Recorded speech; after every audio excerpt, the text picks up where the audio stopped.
Check one. Check. Imagine a world without Donald Trump. Not just a world where he lost an election. Imagine a world where he was gone. Forever. On July 13, 2024, that almost became reality. A gunman took aim at a rally in Butler, Pennsylvania. A shot rang out. Trump survived, but what if he hadn't? This is the story of that alternate timeline.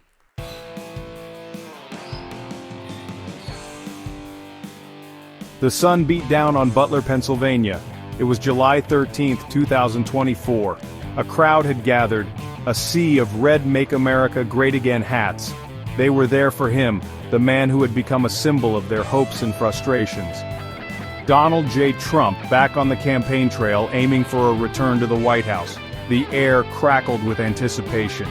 Trump, a familiar figure with his distinctive hair and forceful gestures, was in his element. But then, a sharp, sudden noise cut through the cheers. A gunshot. Chaos erupted.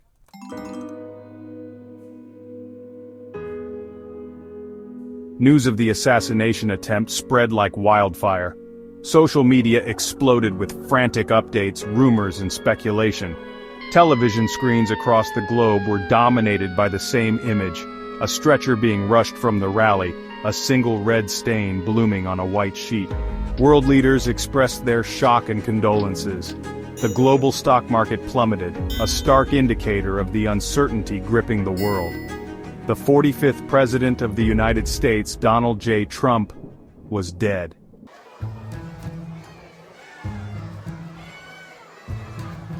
A pall of grief and disbelief descended upon America.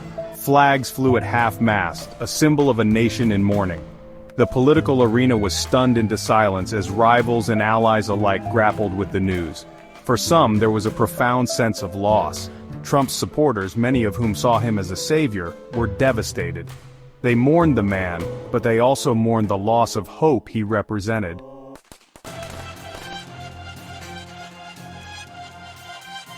The Republican Party was in disarray. Trump, their presumptive nominee, was gone. The convention, a mere 48 hours away, was supposed to be a coronation. Now, it was shrouded in uncertainty. The weight of the moment pressed down on the party leadership. They had to act fast, had to project unity and strength in the face of tragedy, but the truth was, they were rudderless. The jockeying for position had begun, a silent power struggle beneath the veneer of mourning.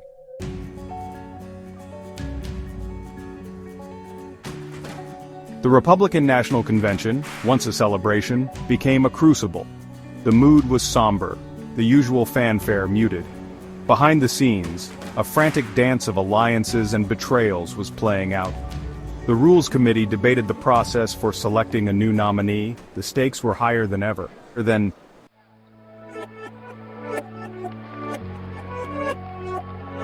The divisions that had been simmering beneath the surface of the Republican Party now burst into the open. The establishment wing, wary of Trump's populism, saw an opportunity to reclaim control.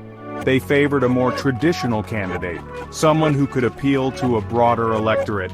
But the Trump loyalists, a potent force within the party, would have none of it. They demanded a nominee who would carry on his legacy. The party was caught in a tug-of-war, pulled between its past and its future.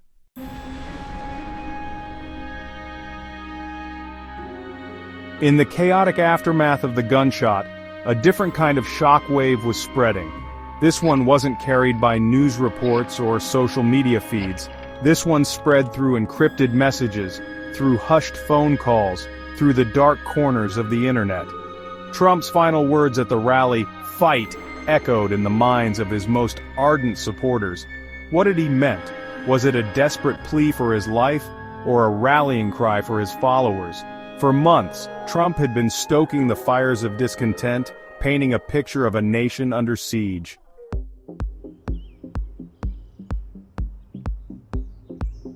Conspiracy theories, like poisonous mushrooms, thrive in the darkness of uncertainty. In the hours and days following the assassination, they sprang up with alarming speed and ferocity.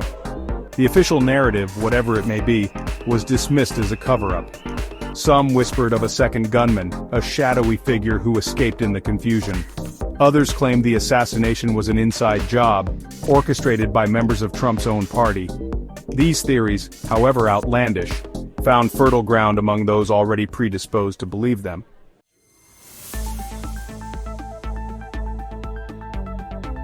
The images were impossible to ignore, the parallels too stark to deny. Just as they had on January 6, 2021, when a mob stormed the U.S. Capitol, his supporters once again seemed poised to answer the call to action. Across the country, armed militias once relegated to the fringes of society emerged from the shadows.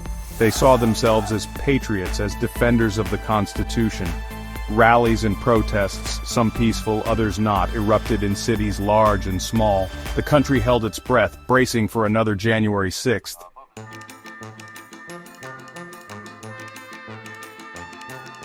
The assassination of Donald Trump had plunged America into uncharted territory. The country was a tinderbox, the assassination the spark that threatened to ignite a conflagration. The social fabric, already frayed by years of political polarization and social unrest, seemed on the verge of unraveling.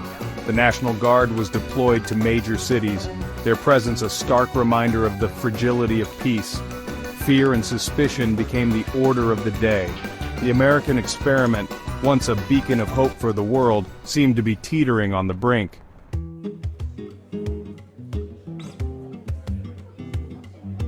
In the aftermath of the assassination, a curious and unsettling transformation began to take hold. Donald Trump, the man who in life had been a lightning rod for controversy, was now being recast in the mold of martyrdom. His flaws, his excesses, his often outrageous pronouncements were now brushed aside. What remained was a simplified, almost mythical figure, the outsider who challenged the establishment.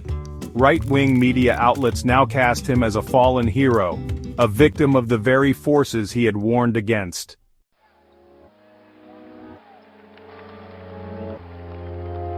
For Trump's most ardent supporters, his death was not an ending, but a beginning.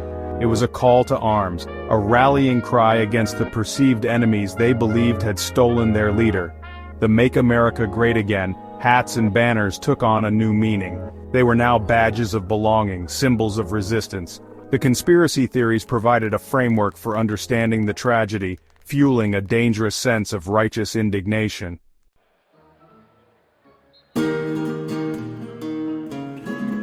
The Republican Party, once deeply divided over Trump's leadership, now found itself grappling with his outsized legacy. How to honor his memory without alienating those who found him repugnant. Some within the party saw an opportunity to pivot, to distance themselves from Trump's more incendiary rhetoric. But others, sensing the mood of the base, doubled down on Trumpism. They understood that in death, Trump had become a more potent symbol than he ever was in life.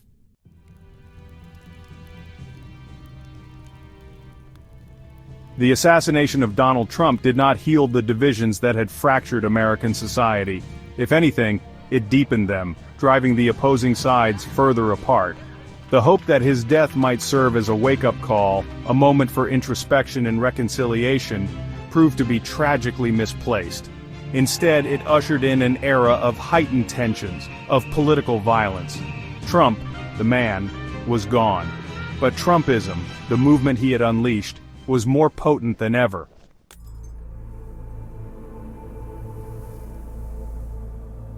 The bullet, aimed for his heart, missed its mark by a hair's breadth. It tore through his shoulder, leaving a trail of devastation in its wake. Trump survived, but barely. The doctors were blunt. His injuries were severe, life-altering. He would never be the same. America held its breath. The nation, accustomed to the bombast and bluster of Donald Trump, was confronted with the unsettling image of his fragility. A president, incapacitated but not dead, presented a constitutional conundrum. Who was really in charge? The nation faced a new uncertainty, a leadership vacuum at the heart of its democracy.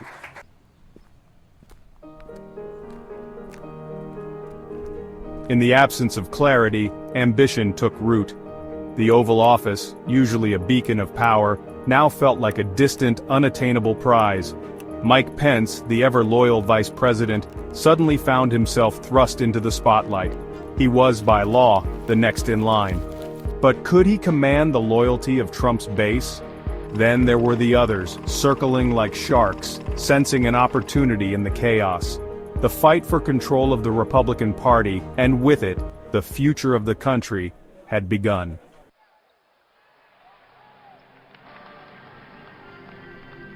The November air hung heavy with uncertainty. Election Day, once a celebration of democracy, now felt like a tightrope walk over an abyss. The assassination of Donald Trump, or his incapacitated state, hung over the proceedings like a shroud. The candidates, once vying for his position, now seemed like understudies thrust onto a stage too big for them. The Republican Party, fractured and leaderless, stumbled towards the finish line. America, once a beacon of hope for the world, now looked inward, its gaze turned towards its own reflection. The world watched, holding its breath, wondering if this was the beginning of the end, or merely another chapter in the tumultuous story of the American experiment.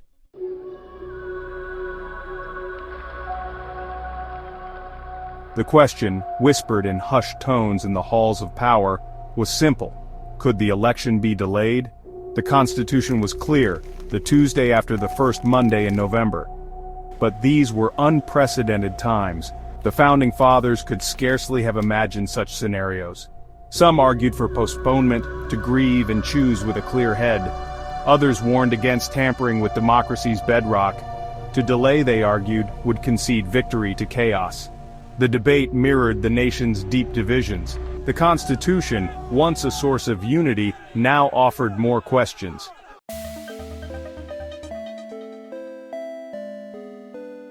The world watched America with horror and fascination. The assassination or attempt of a U.S. president was a global earthquake. Allies looked on with sympathy and apprehension. Could a divided nation still project strength and stability? Could it honor its alliances amidst political chaos? Adversaries saw an opportunity in the chaos. The event exposed a hidden vulnerability. Could this reshape the world order? The world held its breath, waiting to see the drama unfold. The event became a Rorschach test, reflecting global hopes and fears.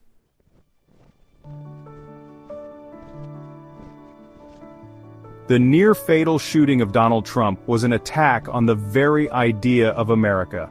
It ripped away the illusion of invincibility, exposing the nation's vulnerability to political violence. Trust between citizens and institutions had been eroding for decades. The attempt accelerated that erosion, widening existing fissures. Conspiracy theories flourished in the mainstream. The official narrative was met with skepticism and disbelief. Institutions were viewed as complicit in a cover-up. The attempt exposed the depths of the crisis of trust, paralyzing the nation.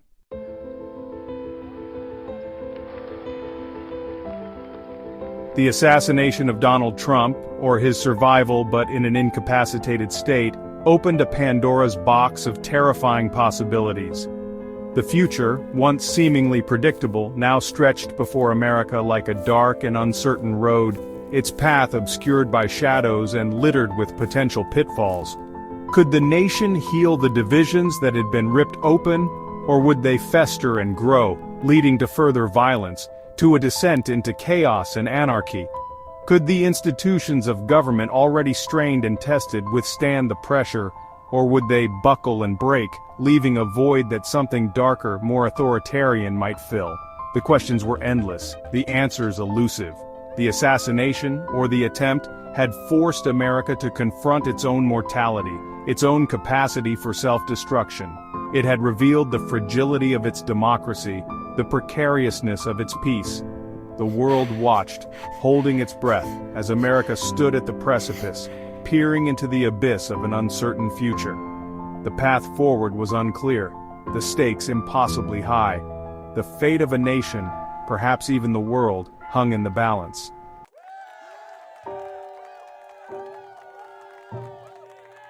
The world stood still on July 13, 2024. A gunshot in a small Pennsylvania town echoed across the globe, carrying with it the weight of history.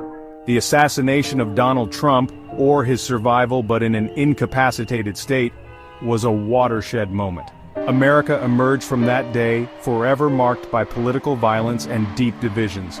The world, too, was irrevocably altered, its alliances shaken, its faith in the American experiment tested.